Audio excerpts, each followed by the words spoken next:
Volta com a nossa leitura do Livro dos Espíritos. Nós estamos na introdução, a parte 5 da introdução, e eu lancei a reflexão, para vocês hoje, para perguntar o seguinte: como é que a gente sabe que são os espíritos que respondem às perguntas feitas e que são os espíritos os autores, de todos esses fenômenos? Bom, e aí no texto ele continua assim. Lembrando que o Livro dos Espíritos foi escrito por Allan Kardec e pelos espíritos, tá bom? Reconheceu-se, mais tarde, que a cesta e a prancheta não eram realmente mais do que um apêndice da mão. Quer dizer, que se você tinha a sua mãozinha, por que você iria usar a cesta e a prancheta, né? E o médium, tomando diretamente do lápis, se pôs a escrever, por um impulso involuntário e quase febril. Quer dizer que o médium em si não escolheu fazer isso, ele sentiu esse impulso e uma ânsia de escrever. Dessa maneira, as comunicações se tornaram mais rápidas, mais fáceis e mais completas. Hoje, é esse o meio geralmente empregado e com tanto mais razão quanto o número das pessoas dotadas dessa aptidão é muito considerável e cresce todos os dias. Então quer dizer que tem mais e mais médiums que fazem esse trabalho, que fazem esse exercício, e empregam esse tipo de comunicação, tá? Escrita.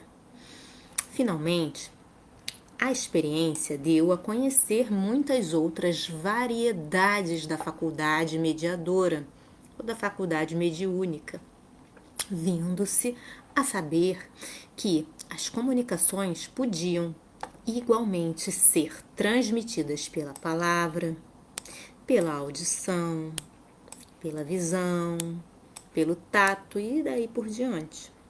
E até pela escrita direta dos espíritos. Gente, um exemplo de escrita direta dos espíritos são as tábuas de Moisés, tá? É um exemplo de escrita direta. Primeira, vez que a gente teve a escrita direta na história, pelo menos registrada.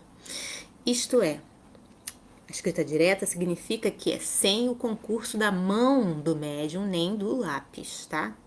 Aparece assim as palavras diretamente na superfície que a gente tem disponível.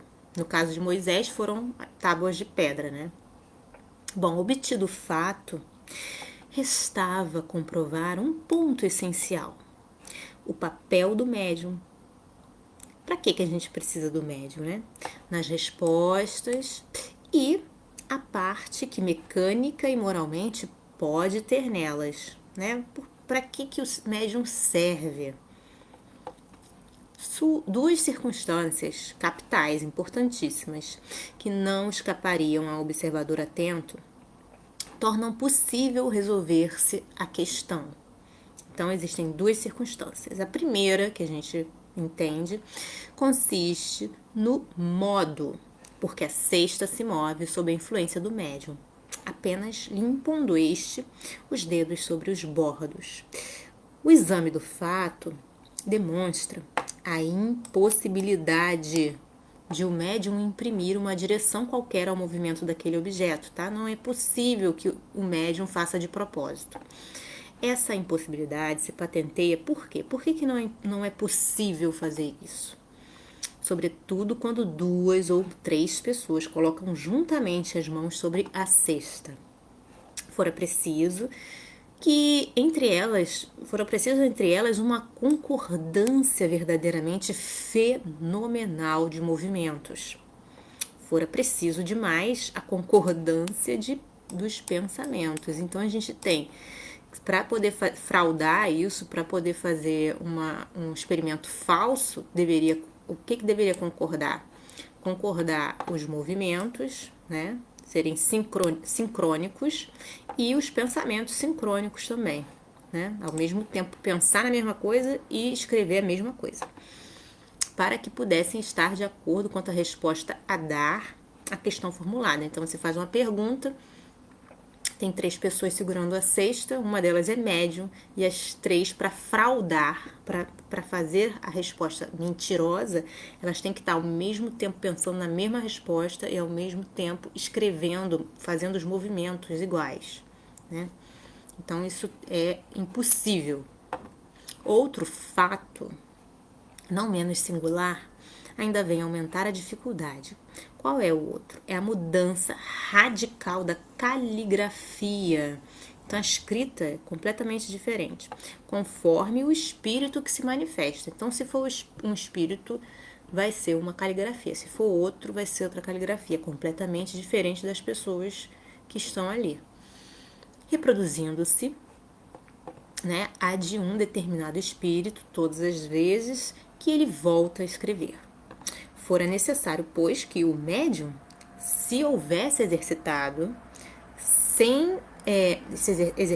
em dar à sua própria caligrafia 20 formas diferentes e principalmente que pudesse lembrar-se da forma que corresponde a tal ou tal espírito. Então ele deveria fazer, né, um trabalho muito grande, mental, mecânico, né, para poder se lembrar de tudo aquilo, para poder fraudar, para poder fazer uma resposta que convença as pessoas e que seja uma coisa mentirosa, né? Qual é a segunda circunstância? A segunda circunstância resulta da natureza mesma das respostas, o tipo de resposta que vem, né? Que as mais das vezes, especialmente quando se ventilam questões abstratas e científicas, tá? Dentro desses assuntos aqui, de uma questão abstrata, uma questão científica, filosófica, estão notoriamente fora do campo dos conhecimentos e, a miúde, do alcance intelectual do médium. Tá? Essas respostas elas não fazem parte do cotidiano da pessoa, do médium, que além disso, como de ordinário sucede, não tem consciência do que se escreve debaixo da sua influência. Tá? Ele não sabe o que ele está escrevendo, que frequentemente não entende ou não compreende a questão proposta, pois que esta o pode ser num idioma que ele desconheça ou mesmo mentalmente, podendo a resposta ser dada nesse idioma.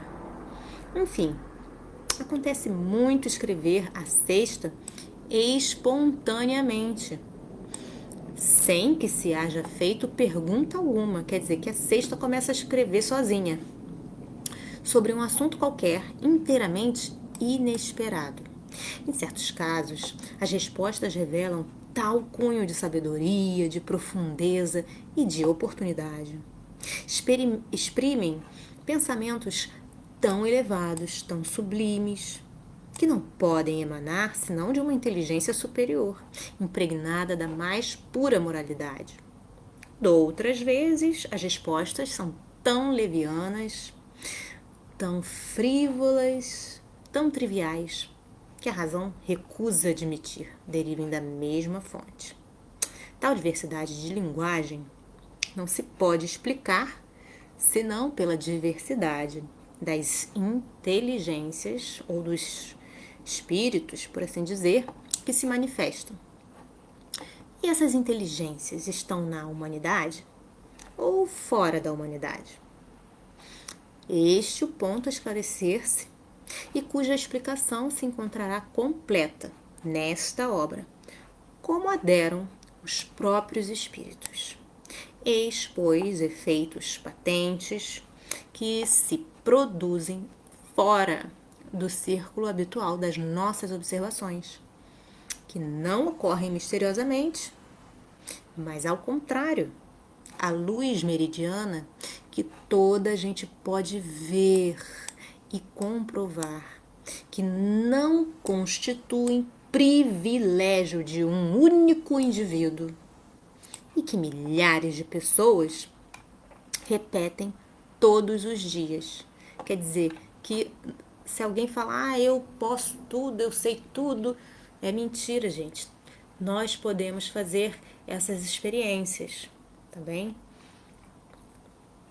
Esses efeitos têm necessariamente uma causa.